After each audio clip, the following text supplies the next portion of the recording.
Assalamualaikum warahmatullahi wabarakatuh. Perkenalkan, saya Listiani Nurulita Dewi. Saya dari kelas studi literatur sesi 001. Di video kali ini saya akan membahas hasil UTS yang sudah saya kerjakan terkait kritisi jurnal ilmiah. Untuk artikel primer dan sekunder, saya berfokus untuk di bidang gizi olahraga, terutama di pembahasan ergogenic aids.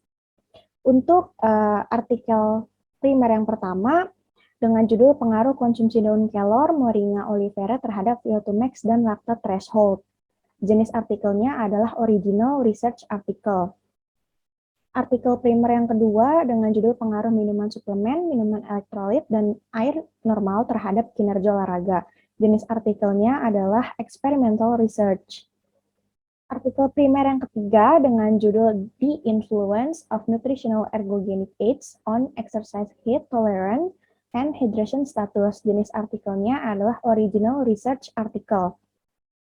Artikel primer yang keempat dengan judul Pengaruh Pemberian jus semangka terhadap kelelahan otot dan delay onset muscle soreness setelah latihan beban. Jenis artikelnya adalah Original Research Article. Nah, artikel primer yang terakhir dengan judul Konsumsi Suplemen Atlet Remaja di SMA Ragunan, Jakarta. Jenis artikelnya adalah Original Research Article. Untuk artikel sekunder yang pertama dengan judul Metabolic Adaptation to Endurance Training and Nutrition Strategies Influencing Performance. Jenis artikelnya adalah Narrative Review. Artikel sekunder yang kedua dengan judul Nutritional Ergogenic Aids in Racquet Sport. Jenis artikelnya adalah Systematic Review. Artikel sekunder yang ketiga dengan judul Nutritional Ergogenic Aids in Tennis. Jenis artikelnya adalah Narrative Review. Artikel sekunder yang keempat dengan judul The Adolescent Athlete and Ergogenic Aids. Jenis artikelnya adalah Narrative Review. Dan artikel sekunder yang terakhir dengan judul Effect of Arginine Supplementation on Athletic Performance Based on Energy Metabolism. Jenis artikelnya adalah Systematic Review and Meta-Analysis. Lalu dari semua artikel yang saya pilih tadi, saya memilih satu untuk saya kritisi, yaitu artikel primer yang pertama. Masuk ke bagian overall. What was the article type? Jenisnya adalah original research article. What was the title? Judulnya adalah Pengaruh Konsumsi Daun Kelor Moringa oleifera terhadap VO2 max dan lactate threshold. Who were the author? Penelitinya ada dua, yaitu Calvin Chandra dan Hamidi Ronald Daniel Ray. Masuk ke bagian introduction. What was the research problem? Jadi masalah yang diangkat itu terkait 4 hal ini. Yang pertama ada VO2 max, yaitu kapasitas maksimum penggunaan oksigen per menit. Yang kedua ada lactate threshold, kondisi di mana konsentrasi laktat yang meningkat signifikan saat latihan atau olahraga dibandingkan saat keadaan istirahat.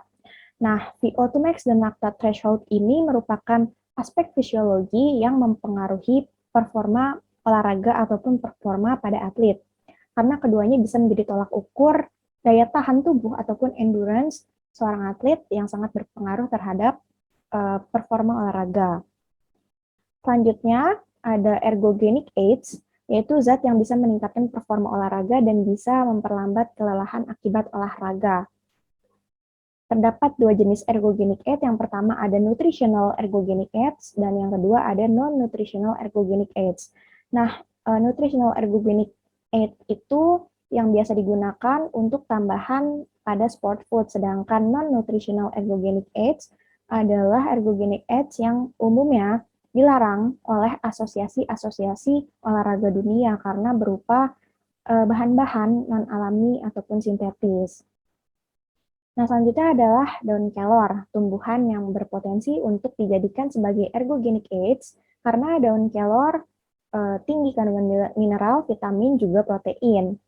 Kenapa peneliti memilih daun kelor? Karena daun kelor di beberapa penelitian sebelumnya disebutkan bahwa daun kelor memiliki manfaat untuk performa olahraga.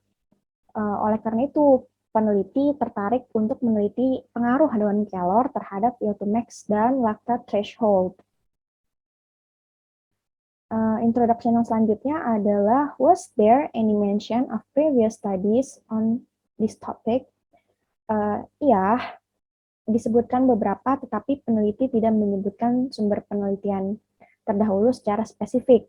Peneliti hanya menyebutkan hasil penelitiannya saja dan menyatakan bahwa daun kelor mampu meningkatkan performa olahraga.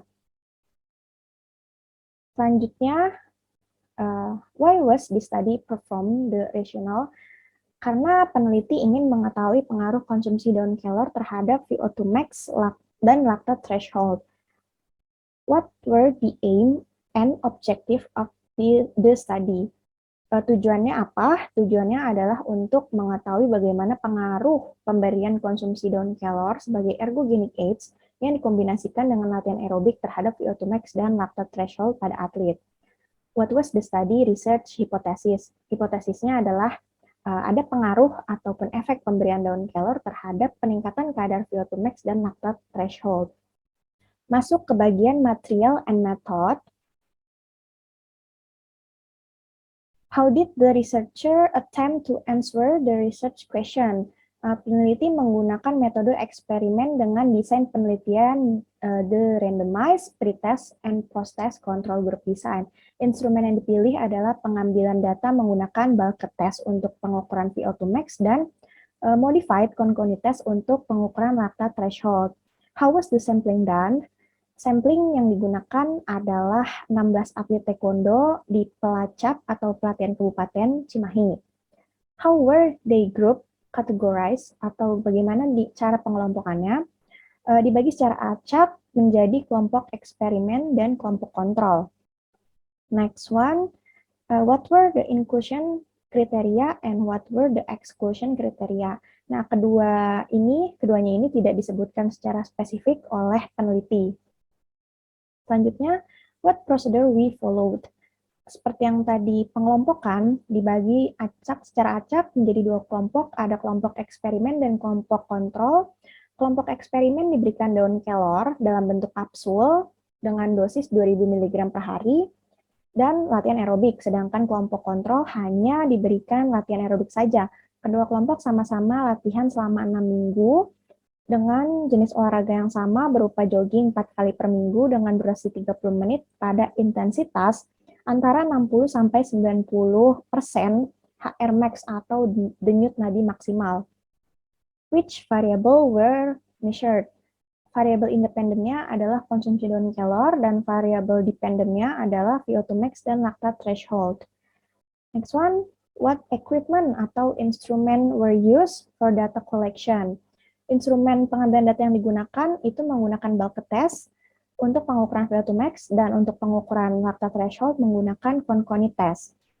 Next, what statistical method atau test were employed? Menggunakan metode eksperimen dengan desain penelitian the randomized pretest post-test control group. Hanya menggunakan pretest dan post-test untuk mengetahui adanya peningkatan VO2 max dan lactate threshold atau tidak sebelum dan sesudah diberikan asupan daun kelor. Masuk ke bagian result, apa yang ditemukan? Nah, jadi ada dua di gambar pertama untuk hasil VO2 max dan yang kedua di gambar 2 untuk hasil lactate threshold. Keduanya sama-sama mengalami peningkatan dan keduanya sama-sama meningkat signifikan dari sebelum dan sesudah pemberian treatment penelitian. Were all the subject present in the beginning of study account for at the end of the study? Ya, semuanya bertahan sampai penelitian selesai, 16 atlet taekwondo tadi. Were the result reliable? Yes, because sesuai dengan hipotesis awal. Were the result valid? Yes, because hasil kedua variabel dependen mengalami peningkatan secara signifikan. Which result were statistically significant? All the result is significant. Semua hasilnya signifikan.